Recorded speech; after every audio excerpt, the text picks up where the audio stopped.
At a high school, a black boy did everything he could to stay away from the bullies. Move quietly. Don't look at them. Put up with it. That was the only way to get by in a school where the loud, cruel, and untouchable ruled. But no matter how careful he was, every day was the same. He was pushed in the halls, laughed at, his things stolen and thrown on the floor like trash. Then they brought up his father. Then they went too far. That day, he didn't take it. He fought back, and everything changed. Jamal Carter had taught himself to stay small, to be invisible. At Southside High, he moved like a ghost, silent, unnoticed. He knew the rules. Keep your head low. Don't look them in the eye. Don't give them a reason to bother you. For a while, it worked, until it didn't. That afternoon, Jamal left his last class, heading to his locker. Then he heard the voices. "Yo, Carter!" Troy Parker's voice was loud, mocking, like he was already laughing at a joke, and Jamal was the punchline. Jamal kept walking, hoping, foolishly, that maybe they'd leave him alone this time. They never did. A hard shove from behind sent him stumbling. He almost fell but caught himself just in time. Laughter exploded behind him. "My bad," Marcus Hill said, voice fake with pretend sympathy. "Didn't see you there, bro." Jamal took a slow breath, forcing his face to stay blank. He didn't answer, didn't give them the reaction they wanted. That only made it worse. "Man, he really thinks he can ignore us?" Troy smirked, stepping in front of Jamal, blocking his path. Behind him, Eric Sanders and Marcus spread out, trapping him. Troy grabbed Jamal's backpack strap. "What's in here, huh?" Before Jamal could react, Troy yanked it off his shoulder. "Damn, this thing's heavy," Troy said, unzipping it. "What, you carrying bricks? Oh, wait, just a bunch of nerd stuff." He pulled out books and notebooks, then turned the bag upside down, dumping everything on the floor. Jamal's fists tightened as his things scattered. Pens rolling, papers flying. His sketchbook landed open, pages bent. He reached for it. A foot slammed down on the cover. Jamal froze. Troy grinned, pressing his shoe harder into the book. "Oh, you want to pick this up? Go ahead, Carter. Be a good little nerd and clean up your mess." Jamal's hand shook. His chest burned. Around them, students watched. Some whispered. Some recorded with their phones. No one helped. "Hold up," Marcus laughed, kicking one of Jamal's textbooks down the hall like a soccer ball. It hit a locker, pages tearing. "Damn, bro, I think he needed that," Eric said, grinning. "Oops," Marcus added, smirking. Jamal's fingers twitched. His father's words played in his head. "You wait. You don't start it. But when it starts, you end it. Not yet. Not yet." He forced the anger down, staying still. Not yet. Troy crouched, his face too close to Jamal's. "You know, Carter," he said, voice low, just for him. "I was gonna let you off easy today, but you keep acting like you're better than us. Like you're too good to talk to us. Like you think you're something special." Jamal's jaw clenched. "But you ain't," Troy continued, smug. "You're nothing. Just a quiet little nobody, hoping someone's gonna save you. But guess what? No one's coming, Carter. No one ever does." Jamal looked up, meeting his eyes. For the first time, Troy hesitated. Just for a second. A flicker of something. Fear? Doubt? Then it was gone, hidden behind his usual smirk. Troy stood up straight. "Go ahead, pick up your—" He stepped back, nodding at the mess on the floor. Marcus and Eric laughed like they'd already won. Jamal took a slow breath. He bent down, grabbing his sketchbook first. He wiped off the dirt, checking for torn pages.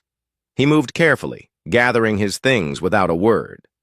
Southside Chicago was a place where strength meant survival, where silence often meant giving up.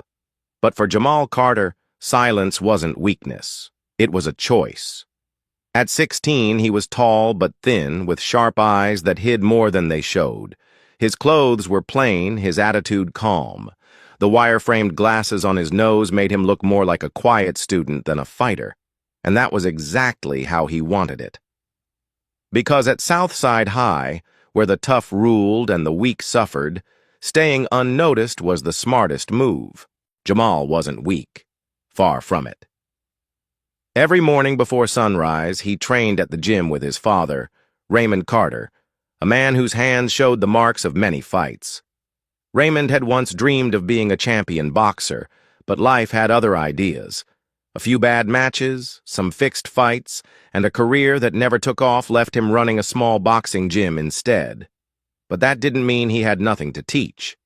In fact, Raymond had learned the most important lesson of all, knowing when to fight and when to walk away.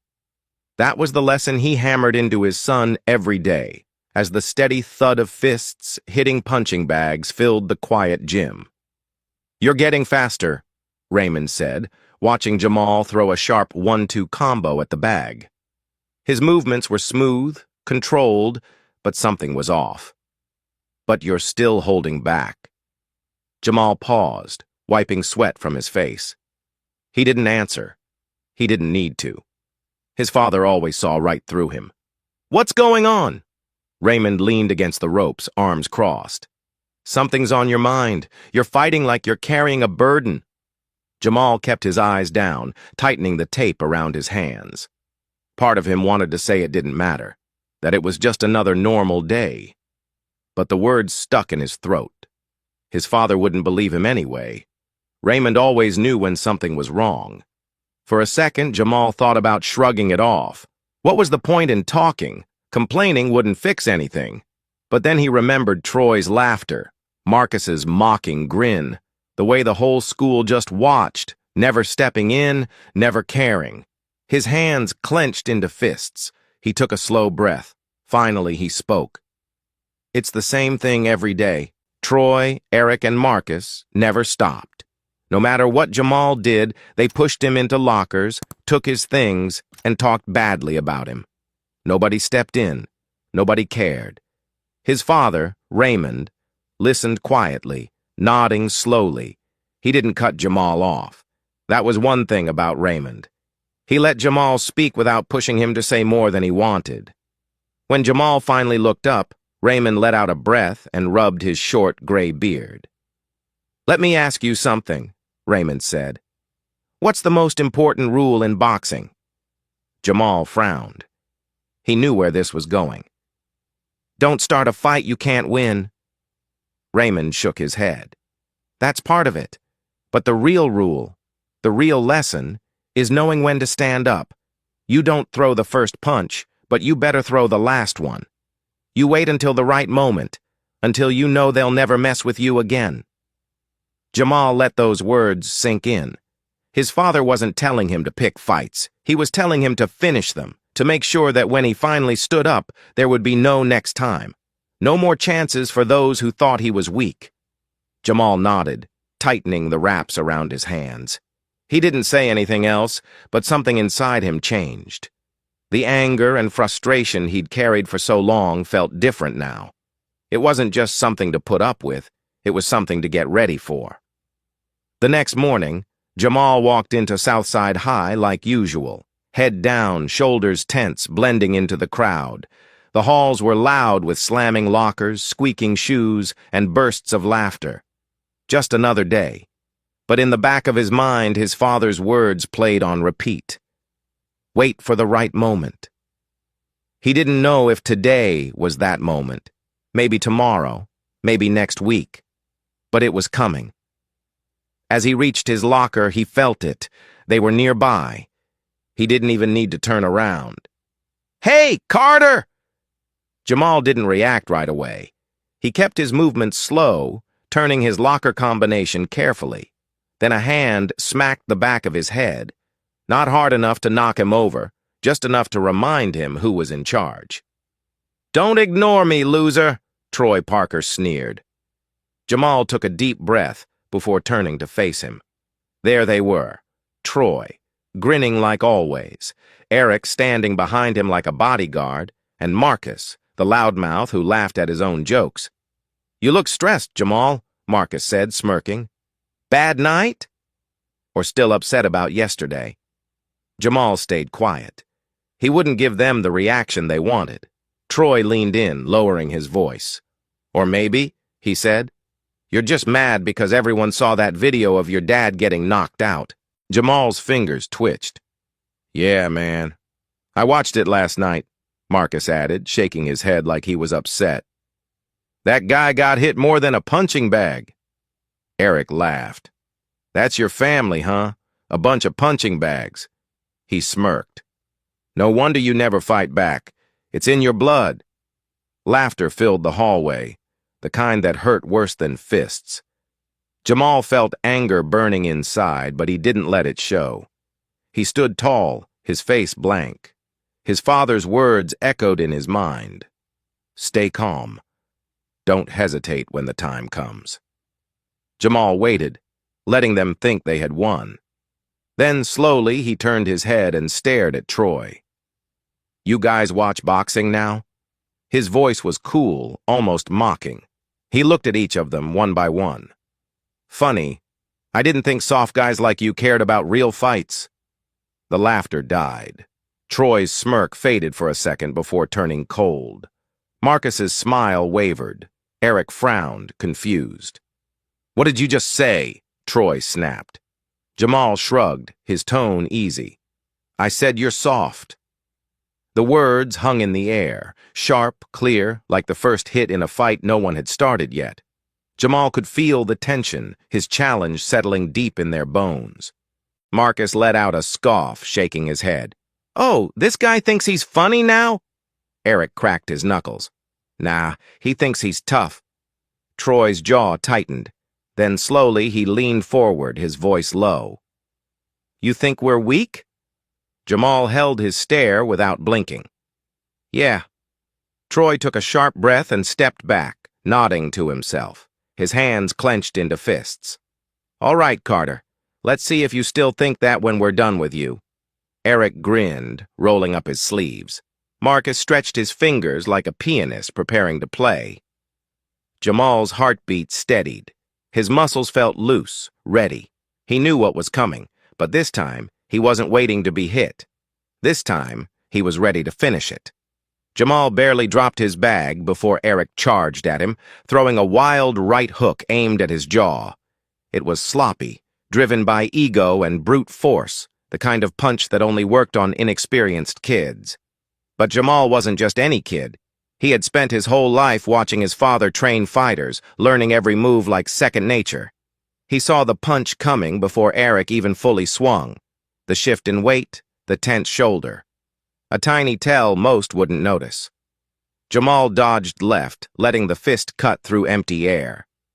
The crowd gasped, but Jamal wasn't done. In the same motion, he twisted and drove a sharp counter into Eric's ribs. A heavy thud echoed. Eric's breath left him in a rush, his knees buckling. Jamal didn't wait. He turned, eyes locking onto Marcus, who was trying to sneak up from the side. Marcus swung wildly, but Jamal ducked, then surged forward with a quick uppercut to his stomach. Marcus choked, stumbling back, clutching his gut. Troy, watching with narrowed eyes, suddenly realized this wasn't going as planned. His usual game, picking on the weakest kid, humiliating him, had just backfired. Jamal wasn't just defending himself, he was dismantling them. Jamal faced Troy, rolling his shoulders. His stance was calm, natural.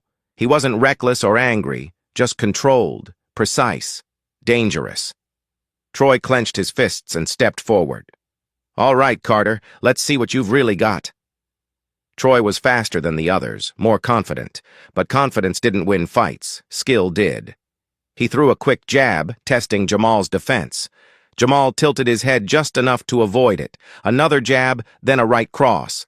Jamal read every move. When Troy committed to a left hook, Jamal stepped in, catching his wrist mid-swing. Troy's eyes widened in shock. Before he could react, Jamal twisted, throwing him off balance, then landed a clean right to his cheekbone, not enough to break anything, but enough to send a message. Troy stumbled back, slamming into the lockers. For the first time, he wasn't the one standing over someone. He was the one on the ground. The hallway fell silent. Phones were out, recording. Whispers spread, shock replacing the usual mockery. Jamal Carter, the quiet kid they all underestimated, had just taken down the school's biggest bully. Eric, still hunched over, and Marcus, gasping for air, didn't move to help Troy. Jamal stepped closer, looking down at him. This was the moment his father had talked about. He could humiliate Troy now, just like Troy had done to others. But he didn't. He just stared at him, voice calm. "I told you. You're weak." Then he turned, grabbed his bag, and walked away. The silence behind him was heavy. Jamal didn't look back. He could feel their stares, the stunned whispers. Moments ago, they had been spectators to his suffering. Now they had witnessed something else, a shift in power, a truth they couldn't ignore. Troy Parker, the unchallenged king of Southside High, was on the ground, and Jamal Carter had put him there. Jamal adjusted his bag on his shoulder, his heart still pounding. The rush of adrenaline hadn't faded yet, but he forced himself to stay calm. He didn't regret what he did, not for a second, but he knew this wasn't over. It never was. The bell rang, snapping the hallway back to life. Students started moving again, flowing around Jamal like water. Some gave him cautious looks, others whispered in shock. He caught bits of their words as he passed. "Did you see that? He took down Troy like it was nothing. I got the whole thing on video. Jamal can actually fight. I've never seen Troy lose before."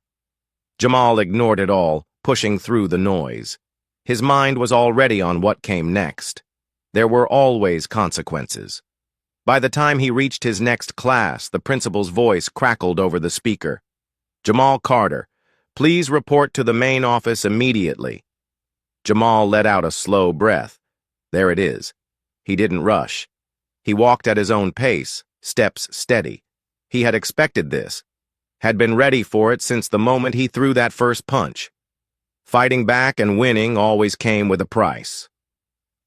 When he walked into the office, Troy was already there, sitting in one of the chairs against the wall. His lip was split, a bruise forming on his cheek. He wasn't smirking now. His jaw was tight, hands clenched in his lap. He looked up when Jamal entered. Their eyes locked, tense, silent. There was no pride in Troy's gaze now, only anger, and something else, something close to fear. Principal Holloway sat behind her desk, hands folded. She was a middle-aged woman with sharp features and tired eyes, the kind that had seen too many fights, too many excuses. Beside her stood Officer Daniels, the school cop, arms crossed. His presence was a warning. Jamal knew how this looked. A black kid and a white kid in the office after a fight. One of them hurt, one of them not. "Sit down, Mr. Carter," Principal Holloway said, nodding to the chair beside Troy's. Jamal stayed standing. "Am I suspended?" Her expression didn't change. "You're being reviewed for discipline." Jamal took a slow breath. "For defending myself?" "For fighting," she corrected. Jamal glanced at Troy, who sat there like the victim, like he hadn't started it. "That's—" "Watch your tone," Officer Daniels cut in, voice hard. Jamal clenched his fists. He could argue. He could tell them everything, the months of bullying, the shoving, the stolen things, the insults. He could explain how they mocked his father, how they pushed him until he snapped. But would it matter? Would they care? He had seen how this went before. He wasn't stupid. Instead, he took a sharp breath and let it out. "Fine. What's the punishment?" Holloway watched him silently for a while, then looked at Troy. 3-day suspension, both of you." Troy turned to her quickly. "What? Why?" "You were both part of it," she said plainly. "The video proves it." Jamal froze. Video proof? Someone must have sent it to the school, maybe even multiple people. For the first time since entering the office, Jamal felt something surprising. Justice. Troy stammered, losing his calm. "That's not fair. This meeting is over." Holloway interrupted, standing. "You're both dismissed." Troy jumped up and rushed out without another word. Jamal stayed for a moment, letting it sink in. This wasn't about winning or losing anymore. It was bigger. The video was out. People had seen the truth. When Jamal stepped into the hallway, he noticed the change instantly. The same students who used to ignore him now looked his way. Some nodded, some whispered, but none acted like he was invisible anymore. As for Troy, he was gone. For the first time in a long while, Jamal Carter walked through Southside High with confidence. Not as a victim, but as someone they finally saw. By lunch, the fight was all anyone discussed. The video had spread fast, not just in school, but online. Clips were shared in chats, posted in feeds, and talked about in hushed voices by students who'd never even spoken to Jamal before. But it wasn't just the fight that got people talking. It was everything leading up to it. The months of teasing. The way Troy and his friends had picked on him for so long without consequences. Everyone saw it happening, but no one stepped in. Until now.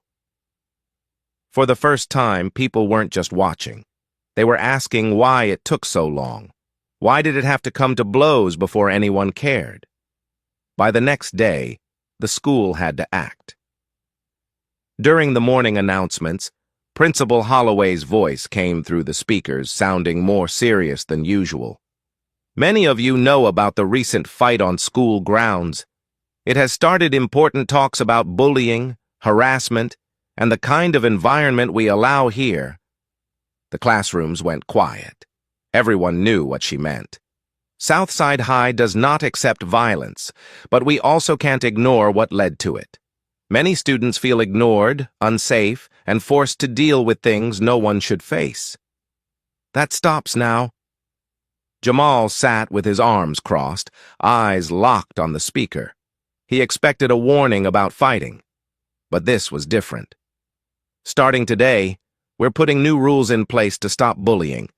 There will be a way to report problems without giving your name and stricter punishments. This isn't just about discipline. It's about making sure every student feels safe and respected. Jamal could feel the mood shift. Some kids looked uneasy. Others seemed deep in thought. A few still doubted, but they were all listening. Let me be clear. No one should feel like they have to fight to be heard. If we've failed you, we'll do better. The announcement ended, but the effect stayed. The talk didn't die down. If anything, it grew louder. Kids who'd stayed quiet about being bullied started speaking up. Those who'd laughed or looked away realized their silence was part of the problem. The school's culture, one that let kids like Troy get away with everything, was finally being questioned. As Jamal walked the halls that day, he noticed something else. Troy wasn't smirking anymore. His usual swagger was gone, replaced by something shaky. His friends were pulling away, their loyalty breaking under the truth. For the first time, they were the ones being watched. And Jamal, he didn't need to throw another punch. He'd already won. That afternoon, as Jamal walked home, the cool fall air felt different, lighter. The anger, the frustration of being pushed around, was gone. Not because the fight fixed everything, not because Troy and his crew vanished, but because, for the first time, he stood up for himself, and the world finally saw him. When he entered his dad's gym, the smell of sweat and leather greeted him, along with the sound of fists hitting bags. Raymond was wrapping his hands for his next session, but when he saw Jamal, he didn't need to ask what happened. He already knew.